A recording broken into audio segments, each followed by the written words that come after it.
Jan, there haven't been much details on the Singapore-Malaysia Green Lane and commuting arrangement, but could both schemes be scuppered if Malaysia reinforces its movement control order?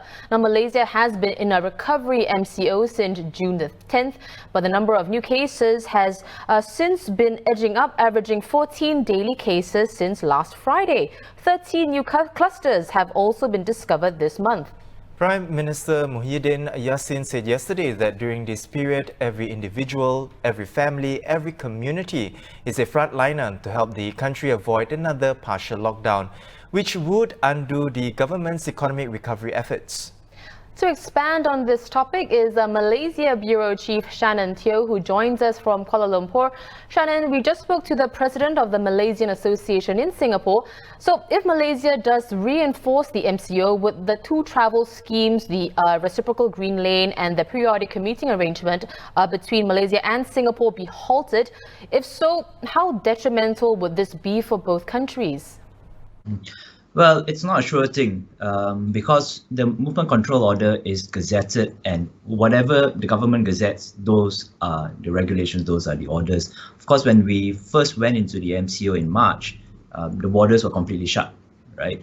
We could go back to that, but there is no guarantee that that will be one of the restrictions that the government will impose back then.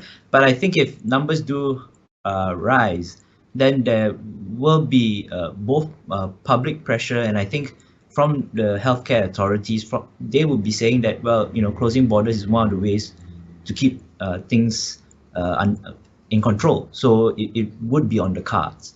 How detrimental it would be, I think, as per the interview earlier, there's a lot of costs involved, right? I mean, for the people who are affected. And there's also the industry, the economy, the workers that need to cross, the business travelers.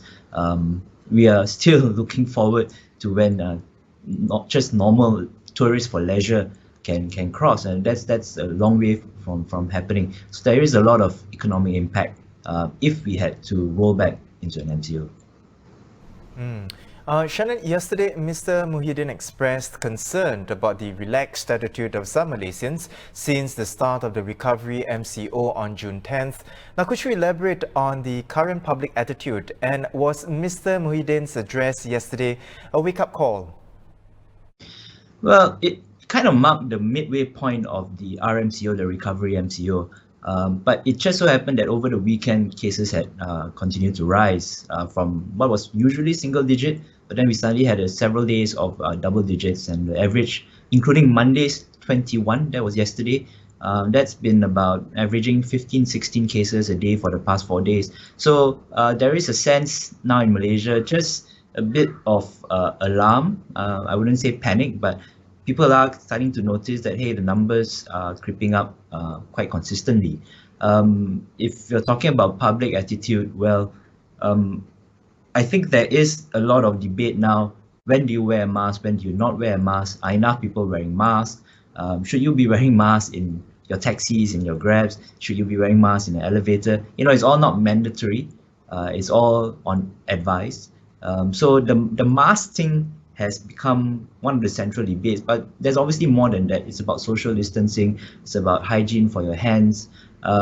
It's hard to kind of say what is the level of compliance, but you do see hand sanitizers at the front of every premise. Whether people use them is another question.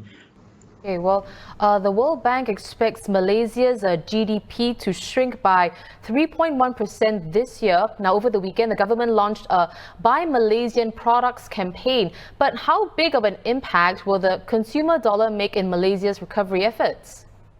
So, private consumption makes up something like 60% of Malaysia's economy, or the GDP.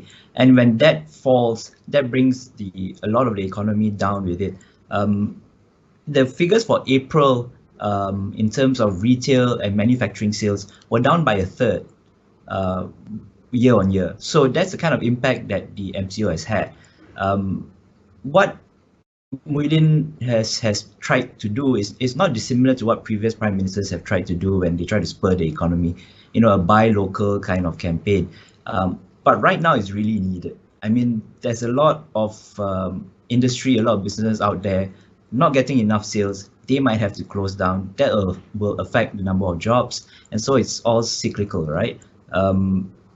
Given April's numbers, we don't have May's numbers, but May was full MCO as well. So we would expect that it's been 2 consecutive months of very low sales. So this is something where I think he's trying to encourage, obviously, domestic consumption, but it has to come hand in hand with other things, right? You have to encourage people with more than just words. Are there going to be certain kind of tax breaks, some kind of incentive?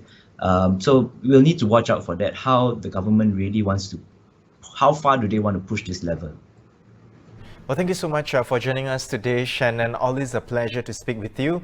We've been speaking to the Straits Times Malaysia Bureau Chief, Shannon Teoh. Now, you can go to thestraitstimes.com to keep updated with the latest developments across the Causeway.